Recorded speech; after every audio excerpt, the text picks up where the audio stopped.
approaching close, man. A fight that I think easily is one of the most anticipated fights for the hardcore fans. Like, I understand this isn't um, a big commercial affair, but I mean, when you talk about like a true 50-50 fight, I don't think it gets any better than Dimitri Bivol and Artur Beterbiev.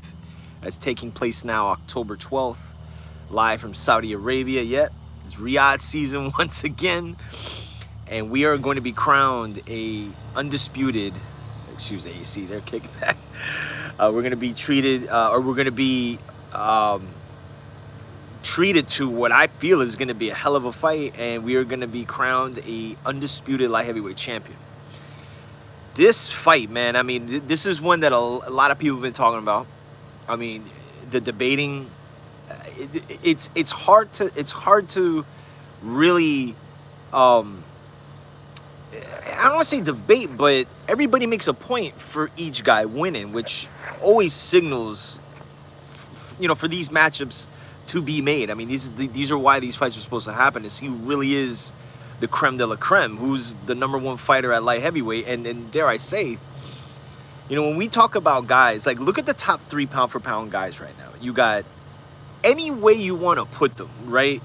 Between 1 and 3, you got Crawford, Usyk, and Inoue, right? That's like the consensus. The winner of this fight, you have to make an argument to put him in that pile, but where do you put him?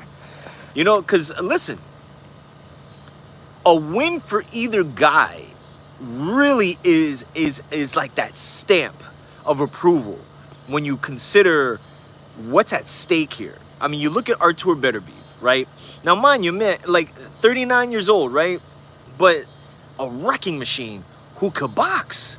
That's the thing that people get lost with Artur Beterbiev. He's knocking these dudes out, but he breaks these guys down systematically, and he is a very good boxer, man. A lot of the stuff he's doing, he's setting up. And again, to the casual eye, people just look at the knockouts and stuff, but this is why this is such a difficult fight to analyze, because if Artur Beterbiev was nothing but a power puncher and he had no other facets to his game, I would easily pick Bivol in this fight. But the truth of it is, that is not Artur Beterbiev, okay? You look at Dimitri Bivol now, okay? He is younger. He's been at this stage before. This is one thing that I have not seen a lot of people talk about.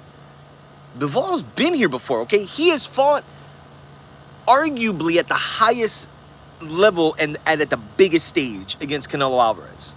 And we saw how he performed under the lights. As we say, we always hear that term, under the lights. That's a big thing. But at the same time, and you can make the argument vice versa, Bivol has not faced something like what he's going to face against Beterbiev, okay? Now, again, I put this out. Beterbiev has had a history of getting, having these injuries at points, not being active. And again, man, he's 39 years old. He's a strong 39-year-old. But you always have to leave that at the table at this stage, man. And especially, he got injured during training. What version of Beterbiev are we going to get here, okay? And with Bivol, very seldom do you see fighters that will stick completely to a game plan, to a T, and not get off it. I've seen Terrence Crawford do this. I've seen other fighters do this where they can get drawn out of their game plan. Bivol has this ability that even under adversity, he sticks to like a strict game plan, and he fights his fight. That's how he beat Canelo Alvarez. That's how he's beaten practically every guy he's fought. But like, when you take Canelo, who again had gone up to 175, and I even made the argument maybe that's a little too north for him, but the way he fought Canelo, I feel it is going to be something that he's going to use as an asset against Beterbiev, who equally has not seen somebody like Bivol who's going to be, because there's times where where Beterbiev's approach a lot is he cuts the ring off. He doesn't get you out of there right away. He breaks you down. And even when you think you're winning the fight and you're landing on him, you're losing sight of all the damage that's being done to you. And as the fight progresses, he starts to put it on that much more. It's going to be interesting to see how Bivol deals with that, because Canelo at a point, and granted, it's hard for me to like compare Canelo and Beterbiev because Beterbiev's like a bigger, stronger fighter, but at least to the point where Bivol was seeing Canelo try to come at him, like he didn't get flustered, and equally he can't do that against Beterbiev because Beterbiev's gonna read that. But like I said, man, Beterbiev, he's got a really good jab, man. He knows how to set up his punches. He's got a sneaky little uppercut in the inside, and I think if Beterbiev at a point makes this an inside fight, like it could be taxing on Bivol. And on the contrast, if Bivol is able to kind of command the ring and make Beterbiev, and I don't want to say chase him, but get him flustered, get him kind of like, shit, I can't figure this guy out. That could be problematic as the fight presses on, because then you start to wonder what the gas tank looks like for a 39-year-old Beterbiev who maybe after rounds 6 and 7 isn't landing those authoritative, or maybe those shots that he's hitting Bivol with don't have that same kind of effect. There's so many question marks here. So many question marks. But it's why it's such a good fight. I mean, I'll tell you, man, I don't have like a winner yet. Like every day I'm going back and forth. Or anytime I not debate, but like I talk about this fight with people. People, like one day I'll have Bivol and then somebody brings up a point about Beterbiev. I'm like, man, that's right. And then vice versa. So it's a very intriguing fight.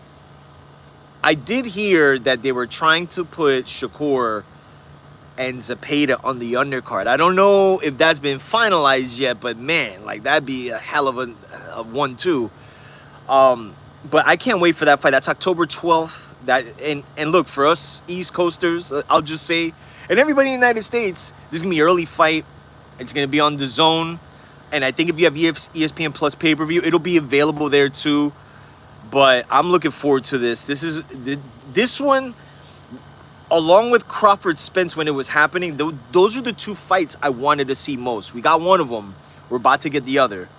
And I'll tell you, this one, because I always had Crawford beating Spence, and you guys can go back. I called that fight a long time ago. This one, I can't call it, man. I can't call it. And I won't argue with anybody because everybody has a point. So that is October 12th live from Saudi Arabia, Riyadh season, Turkey. You know what it is.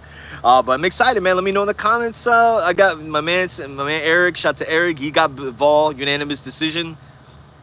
Yep. So I'm excited, man. I'm excited. That's gonna be a hell of a fight. So, any case, in the comment section, like, subscribe. Let me know who you got winning the undisputed light heavyweight championship. Artur Beterbiev, Dimitri Bivol. Who you got? Let me know.